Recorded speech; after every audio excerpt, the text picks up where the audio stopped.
Buenas tardes, mi nombre es Jaime Alyosha Corvo Parra, soy profesor de la licenciatura en Ingeniería en Biociencias de la Escuela Superior de APAN y hoy les voy a hablar sobre el tema de los biofertilizantes y sobre la clasificación de los fertilizantes. El objetivo del video es aplicar los biofertilizantes basándose en los conocimientos físicos y químicos del suelo y biológicos de las plantas para proponer medidas de corrección y mejoras en suelos aplicando criterios económicos y ambientales.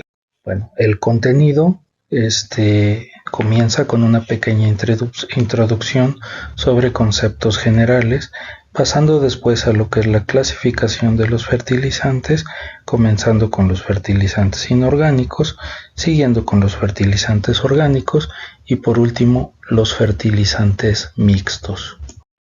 Muy bien, comencemos con definir qué es un fertilizante.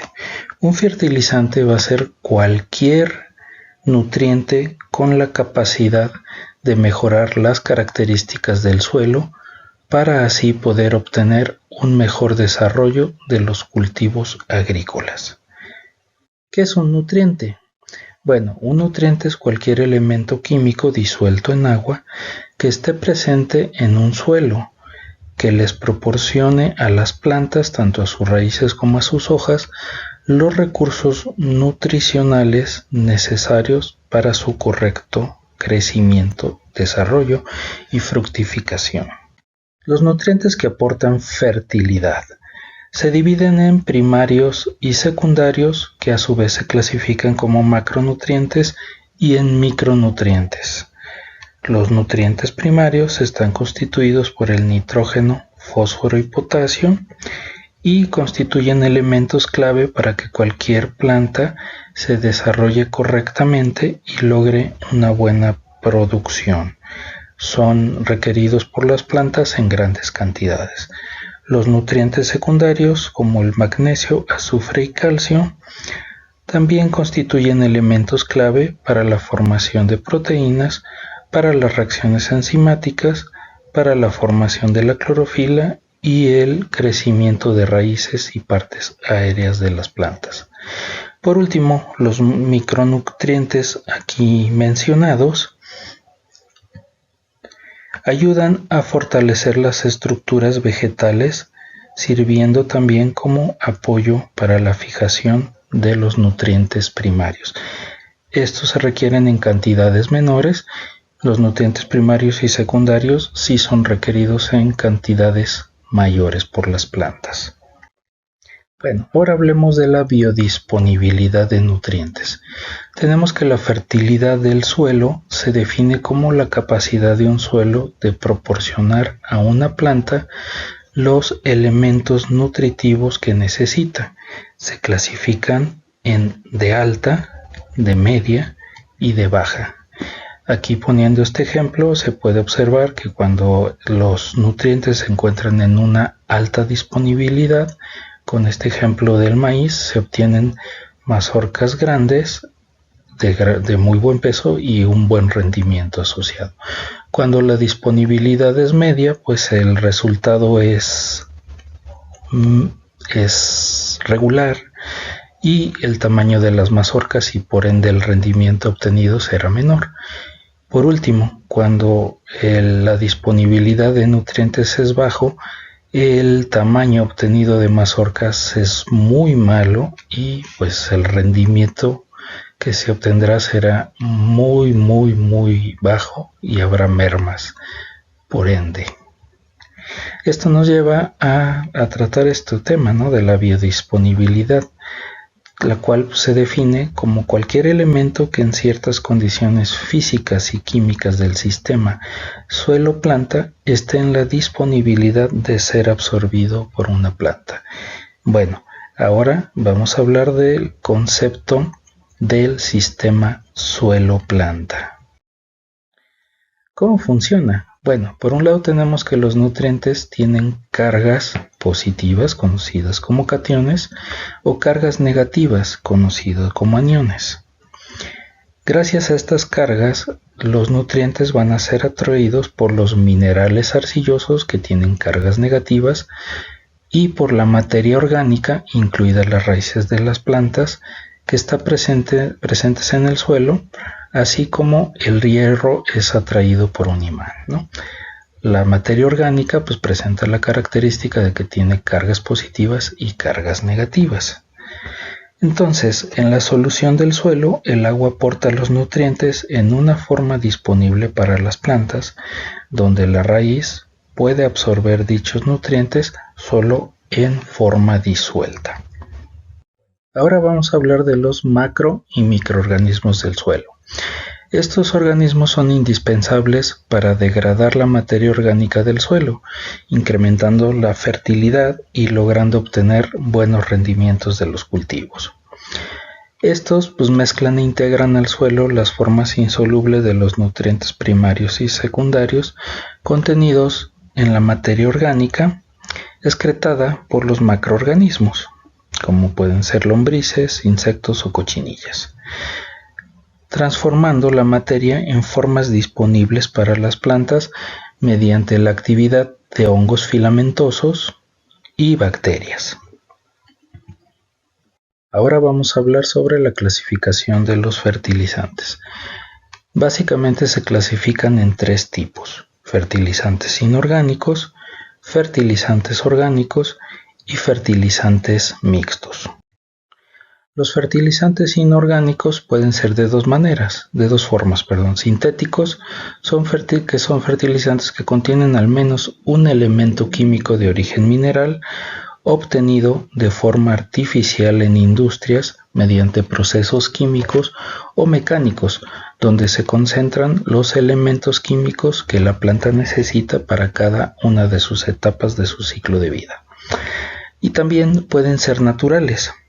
Los naturales son una fuente natural de minerales y se obtienen a partir de la pulverización de rocas que contengan diferentes minerales.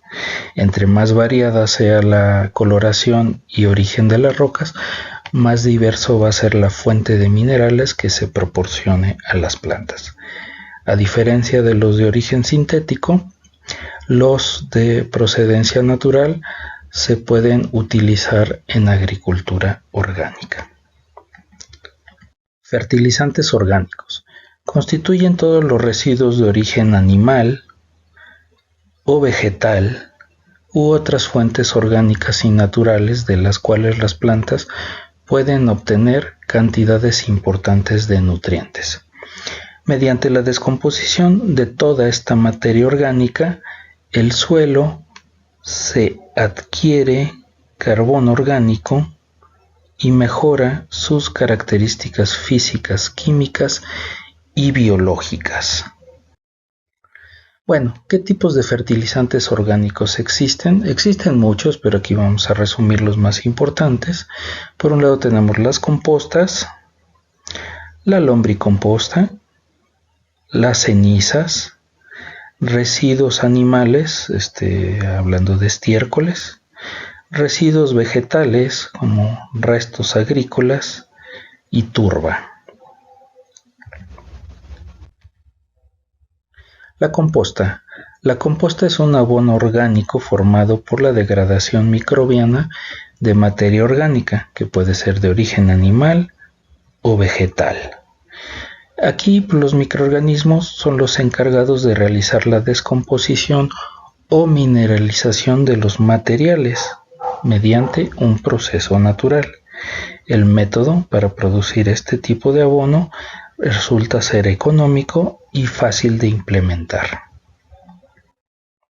Por otro lado, la lombricomposta es un abono formado exclusivamente por los excrementos, también llamados turrículos, producto de la digestión natural de la materia orgánica vegetal que es consumida por las lombrices. Los excrementos de las lombrices de 1 o 2 milímetros de longitud contienen miles de microorganismos del suelo, compuestos húmicos, orgánico-minerales y nutrimentos, que en su conjunto incrementan la fertilidad del suelo. Bueno, ahora vamos a hablar de las cenizas. Las cenizas son el resultado de la combustión de restos vegetales, como pueden ser madera, corteza, cáscaras, hojas, huesos, etc., que son de origen natural y sin ningún compuesto químico que pueda dar lugar a residuos peligrosos como los metales pesados, que si fueran incluidos, estos se acumularían en las plantas que se nutrieran con este tipo de fertilizante y en última instancia haría daño a las personas que los consumieran. Contienen, por tanto, cantidades moderadas de potasio, fósforo, magnesio y calcio, así como micronutrientes como hierro, manganeso, níquel y zinc, que son importantes para el buen desarrollo de las plantas. Bueno, ahora vamos a hablar de los estiércoles. Básicamente los estiércoles son excrementos obtenidos de animales de granja principalmente para fertilizar los cultivos. En ocasiones pueden estar constituidos por más de un tipo de desechos de orgánicos que pueden ser de ganado bovino, ovino, porcino o de aves. Por ejemplo, tenemos excrementos de animales y paja combinado con paja de las camas. El lugar donde se verten o depositan los diferentes tipos de estiércoles pues recibe el nombre de estiércolero. Puede ubicarse, como se observa aquí en la imagen, al aire libre o dentro de un espacio cubierto o protegido de los elementos. Eso ya depende de las necesidades de cada productor.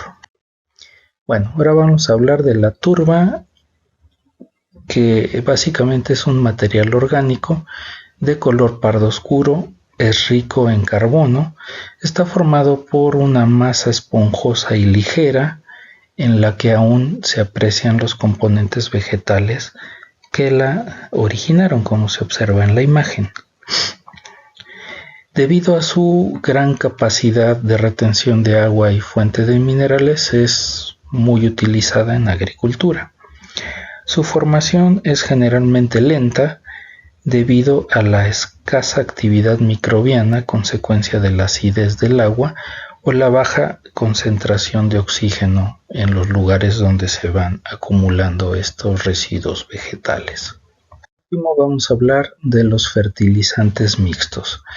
Estos son aquellos que están constituidos por 2 o 3 nutrientes primarios, llamados también fertilizantes multinutrientes, fertilizantes combinados o binarios, por 2 nutrientes o ternarios por 3 nutrientes.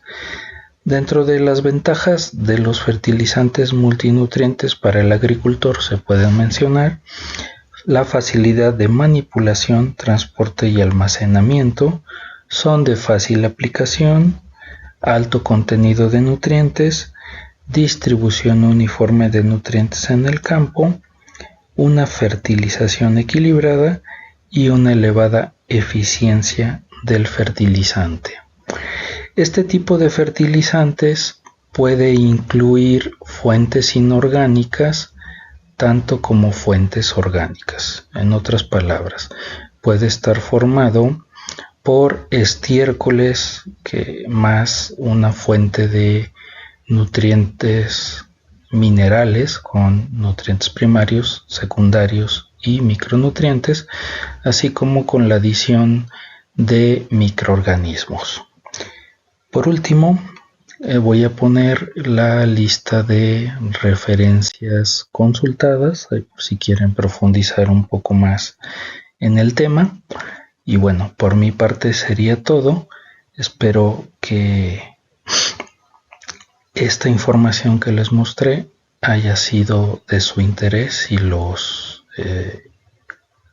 haga buscar más. Muchas gracias. Este video es presentado por el Sistema Ciencia Garza Educativa de la Universidad Autónoma del Estado de Hidalgo.